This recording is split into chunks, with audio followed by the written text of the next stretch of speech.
محترم، ہم اس وقت ایک انتہائی صبر آزما اور آزمائش سے بھرے دور سے گزر رہے ہیں۔ ملک ایسے لمحات سے گزر رہا ہے جس میں ہر طبقے کے لوگ ذہنی الجھن میں مبتلا ہیں۔ ہزاروں سال سے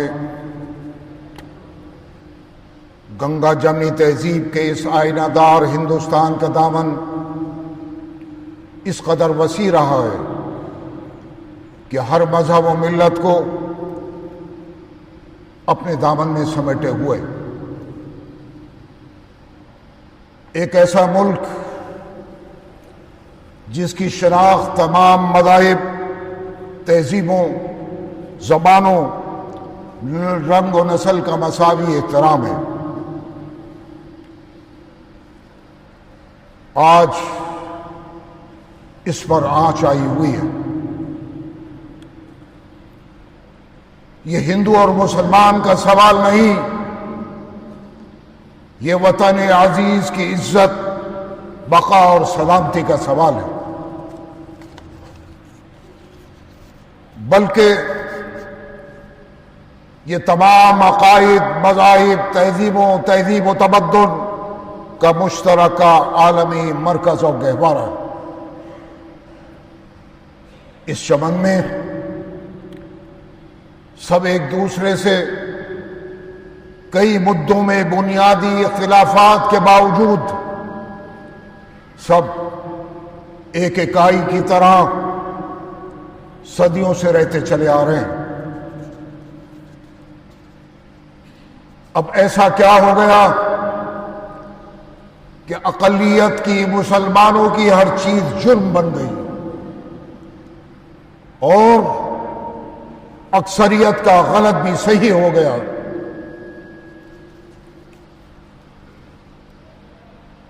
بزرگوں اور نوجوانوں، مسلمانان ہند اس ملک کی تنہا سب سے بڑی وحدت ہے، اور تمام دنیا میں کسی ایک ملک میں بھی سب سے زیادہ بڑی آبادی ہے۔ تقسیم ہند کے باوجود بھی نفرت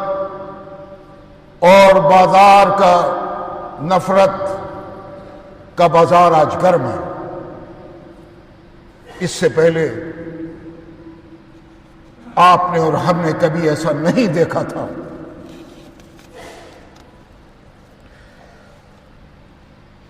ماضی میں بھیانک فسادات ہوئے، قتل و غارت گری ہوئی،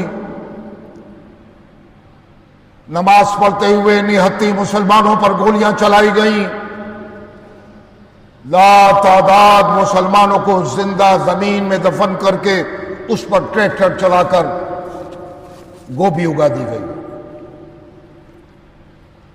آپ کو یاد ہوگا میرٹھ میں ٹرک میں بھر کر مسلمانوں کو ندی کے کنارے لے جایا گیا اور ان کے سینوں پر گولیاں مار کر ان کو ندیوں میں بہا دیا گیا۔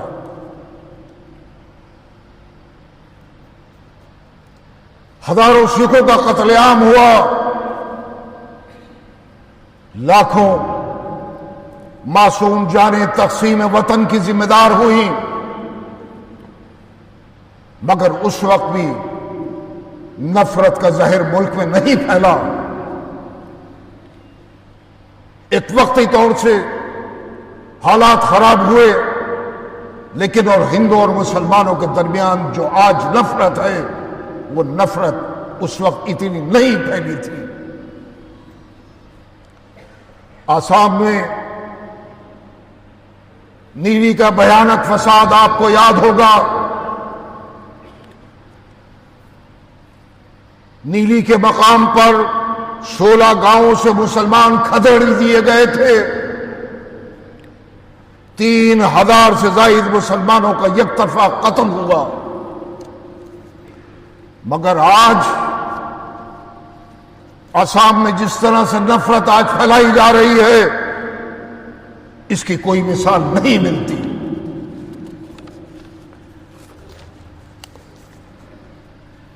مسلمانوں کو بیوقوف بنانے کے لیے کمیشن بنائے گئے. لیبرہن کمیشن بنا، گوپال کمیشن بنا، شری کرشنا کمیشن بنا. اس کے علاوہ بھی مختلف کمیٹیاں بنی، مختلف کمیشن بنے. مسلمانوں کو ڈرا ڈرا کر ووٹ حاصل کیے گئے،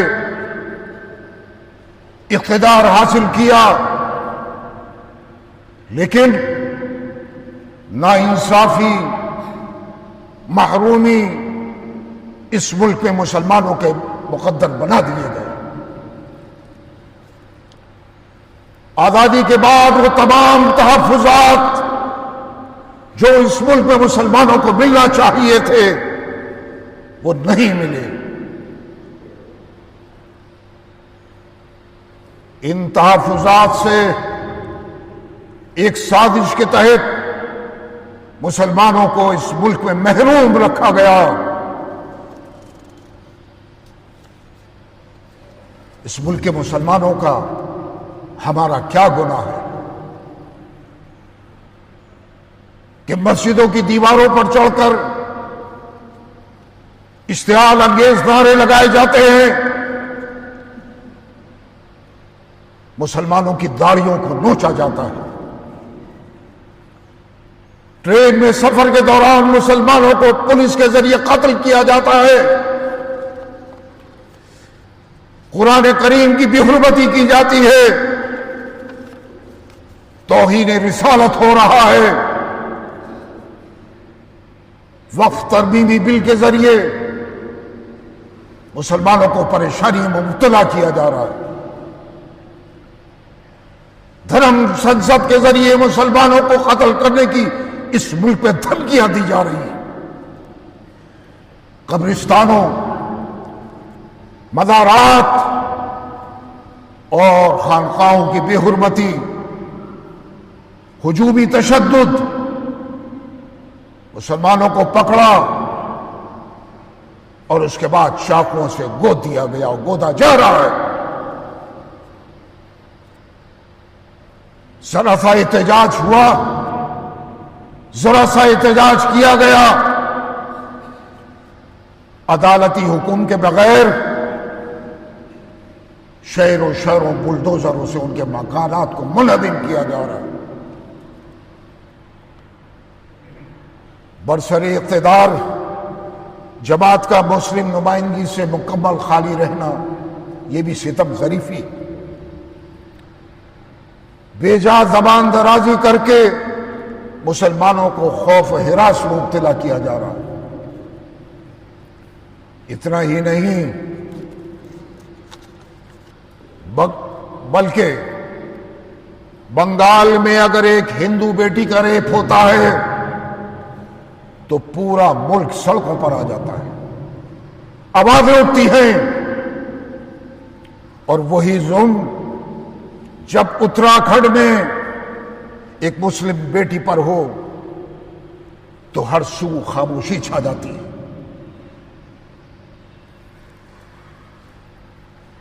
میں آج اس ہندوستان کو تلاش کر رہا ہوں جس کا خواب ہم نے اور ہمارے بزرگوں نے ماضی میں دیکھا تھا. وقف ترمیمی بل آیا، وقف شریعت کا حصہ ہے. ہندوستان کے مسلمانوں نے اپنی جائیدادیں، اپنے مکانات وقف کیے. کسی نے وقف اللہ کیا، اللہ کے نام پر وقف کیا، کسی نے یتیموں کے لیے وقف کیا، کسی نے کسی ادارے کے لیے وقف کیا. اس کو محفوظ رکھنا، ان دستاویزات کو محفوظ رکھنا، یہ عام مسلمانوں کا کام نہیں ہے، نہ تھا۔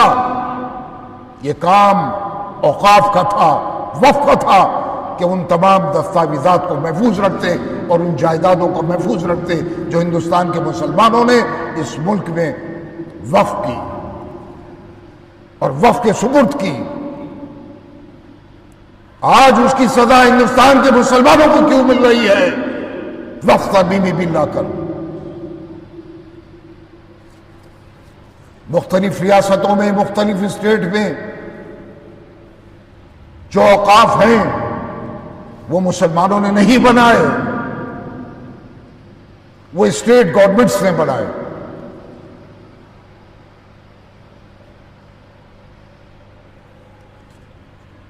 اور ان لوگوں کو اوقاف میں لایا گیا جو ان کے آگے ہاتھ جوڑتے تھے اور جو چاہتے تھے کہ ہمیں ایم ایل اے بنا دیں، ہمیں ایم پی بنا دیں، ہمیں فلاں چیئرمین بنا دیں۔ ان لوگوں سے کہا جاتا تھا کہ ہم تمہیں وقف میں لے آئیں گے، اور ان لوگوں کو حکومت نے اوقاف میں بھیجا، مسلمانوں نے نہیں بھیجا، اسٹیٹ گورنمنٹ نے بھیجا، جو بدعنوان تھے، جنہوں نے جائیدادوں کے دستاویزات کو بیچا، ختم کیا اور خفیہ طور پر ان جائیدادوں کے سودے کیے۔ تو اس کا ذمہ دار عام مسلمان نہیں ہے، ملک کا مسلمان نہیں ہے، اس کی ذمہ دار ماضی کی اسٹیٹ گورنمنٹ ذمہ دار ہیں جنہوں نے ایسے لوگوں کو اوقاف پہ لائے جو بدعنوان تھے۔ آج آپ نے جن جائیدادوں کو وقف کیا ہے ان کے دستاویزات اگر آپ وقف میں جا کر تلاش کریں گے تو دستاویزات نہیں ملیں گے۔ کسی ایک کا مل جائے، ایک دو کے مل جائیں، لیکن اس مجموعی طور پر نہیں ملیں گے۔ کس نے غائب کیے؟ عام مسلمانوں نے نہیں، وہ جو وقت پر قابض تھے اور جنہوں نے اوقاف پہ ان لوگوں کو بٹھایا۔ آپ جائیے، مساجد، سینکڑوں مساجد ہیں ہندوستان بھر میں جو اوقاف کے ماتحت، لیکن یا تو خنزیر کے گوشت کی دکانیں کھولی ہوئی ہیں، یا لوگ رہ رہے ہیں، مکانات بنے ہوئے ہیں، وقف کی زمینوں کو بیچا گیا۔ لیکن کیا کس نے؟ جو وقف میں تھے اور رہے۔ میں زیادہ دور نہیں جاتا، رنگ روڈ پر، دہلی میں رنگ روڈ پر پرانا قبرستان، اس کے برابر ملینیم پارک ہے، آپ نے دیکھا ہوگا۔ اس کی کئی بیگھہ زمین سابقہ بورڈوں نے دوسروں کے حوالے کر دی۔ آج اس پارک میں عیاشی کے اڈے بنے ہوئے ہیں۔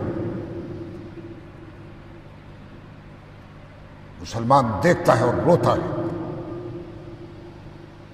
کہ ہمارے بزرگوں نے جن جائیدادوں کو وقف کیا تھا، آج وقف نے ان حالات کو بیچ کر تباہ و برباد کر دیا۔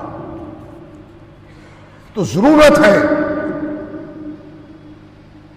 اس ترمیمی بل کی ضرورت نہیں ہے، ضرورت ہے کہ ان لوگوں کو اوقاف میں وقف میں لایا جائے جو صاحب ثروت ہوں،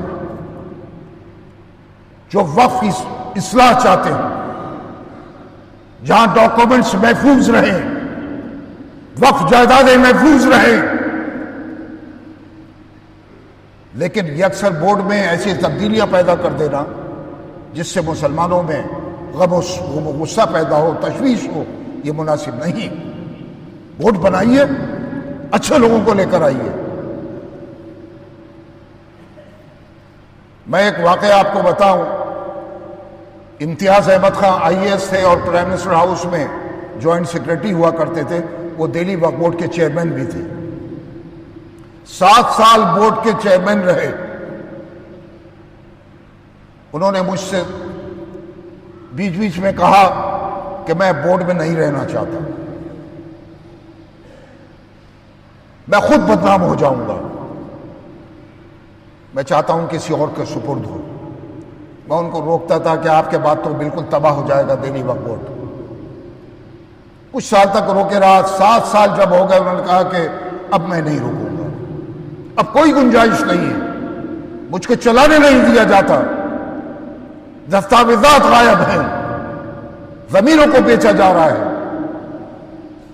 میں اب اس سے سبکدوش ہو رہا ہوں. آخرکار وہ الگ ہو گیا. ایک IAS آفیسر جس کے سینے میں درد تھا کہ میں اوقاف میں کچھ کر کے جاؤں, وہ نہیں کر پایا. تو حکومت کو چاہیے کہ ایسے لوگوں کو اوقاف میں لے کر آئے جو اس کا بھلا چاہتے ہیں, جو اس کو سنوار سکیں, جو اس کو چلا سکیں, بدعنوانی سے بچا سکیں, دستاویزات بچ سکیں.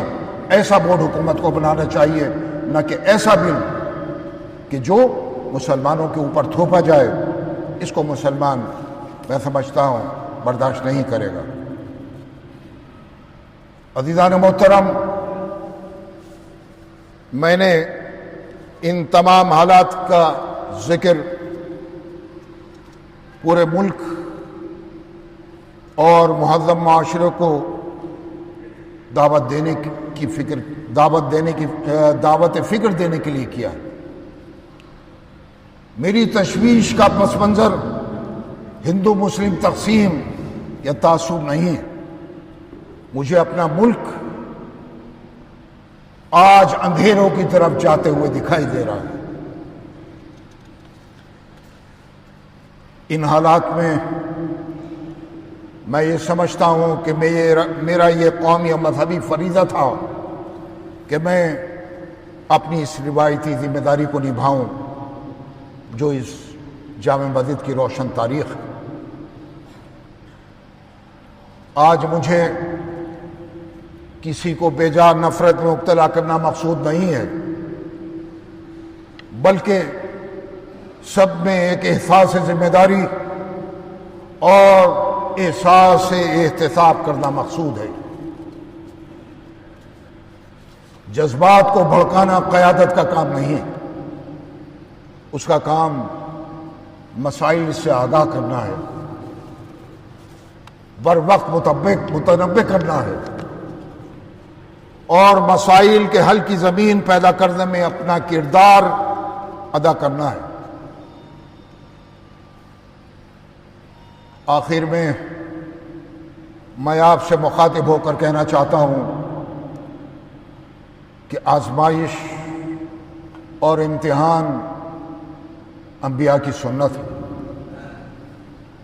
جو اس دور میں مستعد رہا تو نصرت اور فتح انشاءاللہ اس کا مقدر بنی. آج حالات یہ ہیں کہ کوئی رو کر دل بہلا رہا ہے اور کوئی ہنس کر اپنا درد چھپا رہا ہے. لیکن زندگی تو اپنے ہی طریقے چلا کرتی ہے. اوروں کے سہارے تو جنازے اٹھا کرتے ہیں. آج ہمیں حکمت, خود اعتمادی اور خدا اعتمادی کے ساتھ ہی آگے بڑھنا ہے. خدا آپ کا حامی و ناصر.